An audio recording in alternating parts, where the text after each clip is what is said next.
Olá, tudo bem com vocês? Hoje nosso papo é muito interessante. Eu converso com a Gisele Suardi, apresentadora de televisão. Vamos falar sobre os bastidores da TV aqui nesse podcast, aqui no Conversas com o Binder. Confira. Mas fala aí, começa contando, vamos contar os bastidores aí.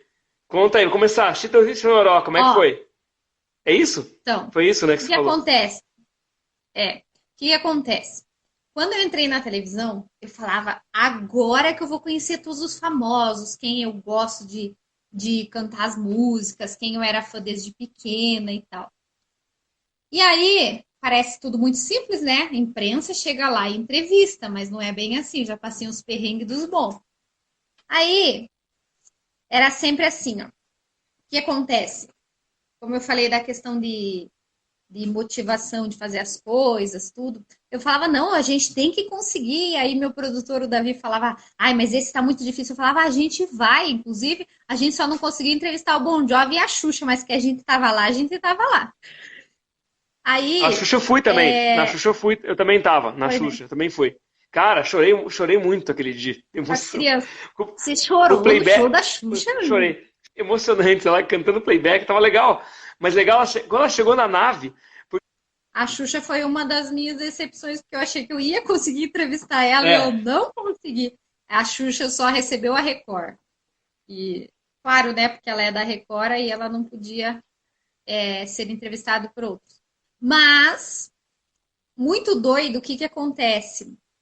Quando a gente vê a matéria linda e maravilhosa na TV, a gente não sabe o quanto tem muitos artistas que são xaropes pra chuchu, né? Um tem. deles é o próprio Chitãozinho e Chororó, que, gente do céu. Os dois, É no óbvio, caso, os dois são xarope? Os dois? os dois.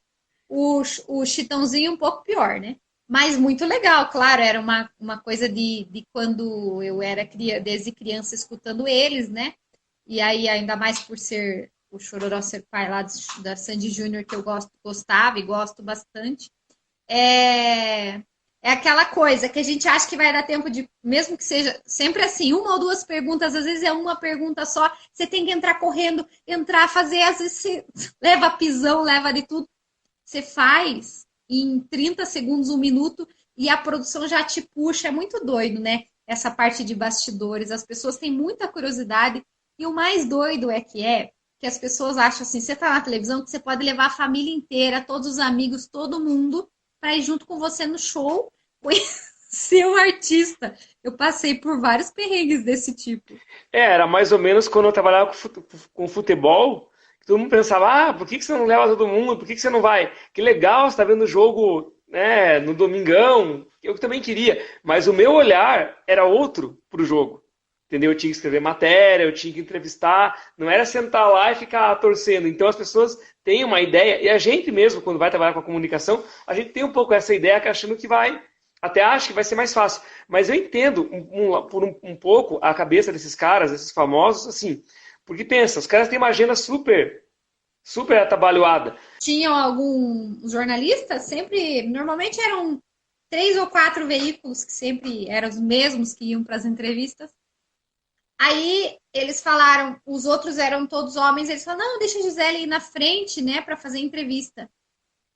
E aí eles me deram a vez para eu entrar. Então eu não sabia, se eu tivesse sido segundo, terceiro ou quarto, eu ia saber a situação do Fábio Júnior. Mas eu fui a primeira. Eu entrei, ele tava muito loucão, muito, muito, muito, Ah, acontece, muito doido. acontece. Aí ele não deixava acender a luz, tava um breu assim, ó. Ele não deixava, e a gente tinha que fazer a gravação, teve que pôr luz, mas não podia pôr luz no rosto dele. Agora eu não sei se é porque ele estava um pouco bêbado ou se é Ah, porque ele não tinha passado o Bel Clinic, né, para as rugas é, dele. mas, Só sei que é, muito doido, né? Muito doido esse negócio de artista. E eu entrei e levei um susto, porque eu não estava entendendo nada, não estava acostumado. E aí nem sabia, ninguém tinha me avisado, ó, eu não. também entendi. Ele não queria mostrar as rugas dele, por isso que ele queria ficar no escuro. Ele achou que a Ah, gente ia sim, conseguir entrevistar daquele jeito. Era isso. Ele sim. estava sem passar o Renil, o Bel Clinic. Enfim, uma outra pessoa que eu tô lembrando aqui foi a Anitta. Eu tinha muita vontade de entrevistar a Anitta, mas muita, mas muita, mas muita. E eu falava, caramba, a Anitta, né? o estouro do Brasil e tal, e tal, e tal.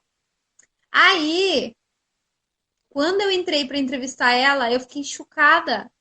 Eu falei, caramba, ela é poderosa, ela é muito legal, né? Tem umas músicas até que são legais, tem um público muito legal. Quando eu entrevistei ela, foi no dia do show para as crianças e tudo. E eu perguntava para ela, ela ficava assim, ó.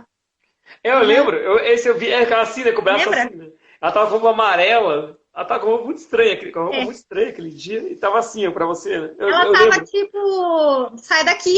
Ela tava assim para mim, você É, não sai me daqui toque. agora. Ela tava pensando na pandemia já, não se encostar em ninguém, ela tava assim. É, eu acho que sim, acho que sim.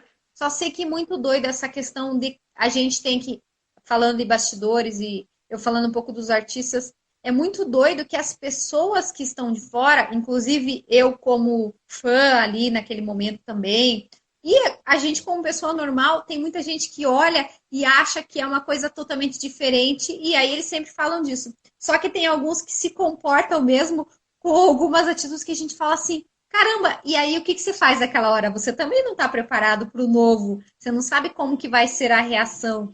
E as minhas primeiras entrevistas eu ia toda empolgada e falava, vou fazer isso, vou fazer isso. Chegava na hora, falava, caramba. Muitos trabalhos vão virar remotos, muitos trabalhos, e isso vai mudar completamente. A forma das pessoas assistirem TV, um programa ao vivo, eu vejo por transmissões. Hoje eu estava vendo o campeonato alemão que voltou de futebol, Ah, mudou é verdade. completamente. E os caras não estão mais juntos no estúdio, entendeu? E provavelmente não vai acontecer isso.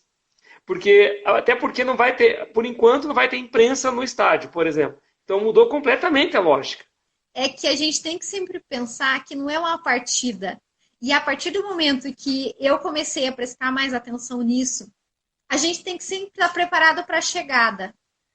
E mais do que isso, entre a largada e a chegada, a gente tem, puxando para a corrida, tem vários quilômetros, tem vários dias, vários minutos da nossa trajetória. Se você trabalha mais as redes sociais, cada publicação que você faz, o que você faz. Então, a partir do momento em que, por exemplo, você tem uma chegada, aquela linha de chegada, eu considero, e aí eu trazendo para a televisão, o meu último dia ali na Band, naquele programa ao vivo diário, foi uma chegada. E foi uma chegada, sim, com vitória. Porque eu na outra segunda, era numa sexta, na segunda eu não ia estar ali, eu sabia disso. Só que eu ia estar em outro lugar. E isso naquela segunda, em outra segunda, enquanto as segundas forem, eu falando disso que era segunda, sexta. Isso vale para a nossa vida. Às vezes a gente não tem coragem da mudança de um projeto, tem ideia, não tem ação e não sabe como agir. E essa é a dificuldade de muita gente, não sabe como comunicar. E aí, gente, se eu tenho boca, é literalmente aquele negócio. Quem tem boca vai a Roma, literalmente. Então eu vou te dizer que, Ângelo, esse título aí, ó, Conversas com Binder, tem que ir lá para televisão, hein? Esta foi mais uma edição do Conversas com Binder. Siga a gente no Instagram, Conversas com Binder, e também no nosso site, que os podcasts estão lá. É www.comandonews.com.br.